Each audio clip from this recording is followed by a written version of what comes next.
সপ্তাহের ব্যবধানে কাঁচামরিচ সহ বেড়েছে বেশ কয়েকটি সবজির দাম, তবে কেজিতে ৫ টাকা কমেছে পেঁয়াজের দাম। অন্যদিকে মৌসুমের শেষ পর্যায়ে এসেও চড়া দামে বিক্রি হচ্ছে ইলিশ সহ অন্যান্য মাছ। এছাড়া অপরিবর্তিত রয়েছে আলু, ডিম সহ সব ধরনের মাংসের দাম। সক্রিয় বাজার সিন্ডিকেট ভেঙে তদারকি বাড়ানোর বিকল্প নেই বলে মত ভোক্তাদের। আরাফাত ইসলামের রিপোর্ট। গেল সপ্তাহে সবজির দাম কিছুটা কমতির দিকে থাকলেও ছুটির দিনের বাজারে সবজির দাম ফের ঊর্ধ্বমুখী। শীতকালীন আগাম সবজি সহ বেশ কিছু সবজি কেজি প্রতি প্রায় ১৫ থেকে ২০ টাকা পর্যন্ত বেড়েছে। এছাড়া সপ্তাহের ব্যবধানে কাঁচামরিচ কেজিতে ৪০ টাকা বেড়ে ২০০ টাকার আশপাশে বিক্রি হচ্ছে। আমরা বেশি দিয়ে আনি, বেশি কারণ মাল শর্ট হইলে দাম বাড়ে। কিছুটা স্বস্তির খবর পেঁয়াজের বাজারে। সপ্তাহান্তে এই নিত্যপণ্যটির দাম কেজিতে ৫ টাকা কমেছে। আগের দামেই রয়েছে আলু।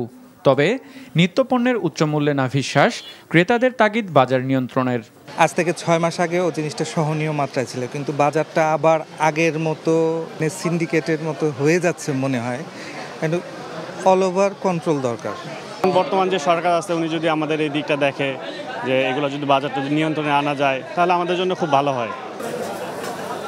মাছের বাজারে স্বস্তি নেই ভোক্তাদের। কেজিতে ৫০ থেকে ১০০ টাকা বাড়তি দাম গুনতে হচ্ছে তাদের। মৌসুমের শেষ ভাগে এসেও নাগালের বাইরেই থাকছে ইলিশ। দরদাম করেও অনেকেই তাই ফিরে যাচ্ছেন। আমি চাই যে আর একটু কমে হলে ভালো হতো, কিন্তু সেটা যারা বাজার মনিটর করছে তারা যদি একটু জিনিসটাকে কন্ট্রোল করে। ১ কেজি সাইজের ইলিশ ২২০০ টাকা কেজি, আর ১ কেজির নিচের গুলো আপনি ২০০০ টাকা কেজি, আর যেটা ৫০০ গ্রাম ৪০০ গ্রাম সাইজ এটি ১২০০ টাকা কেজি। বেশি কারণ হইলো আপনার মাল কোম্পানিরা কি না রেট করে আপনি বিক্রি করতেছে ২০ কেজি করে প্যাকেট করে, এটা সিন্ডিকেটের ব্যবসা করতেছে। অনেক দিন ধরেই বাড়তি দামে চাল বিক্রি হচ্ছিল। ভারত থেকে আমদানির পর কিছুটা কমেছে চালের দাম। চালের বাজার তো দাম কমতি এখন। আপনার মনে করেন ইন্ডিয়ান চালের দাম, নাজি চালের দাম কমতি, দেশি চাল তেমন বেশি কমায় নাই, হয়তো কোনো কোম্পানি ১ টাকা, কোনো কোম্পানি ২ টাকা এমন করে কমাইছে।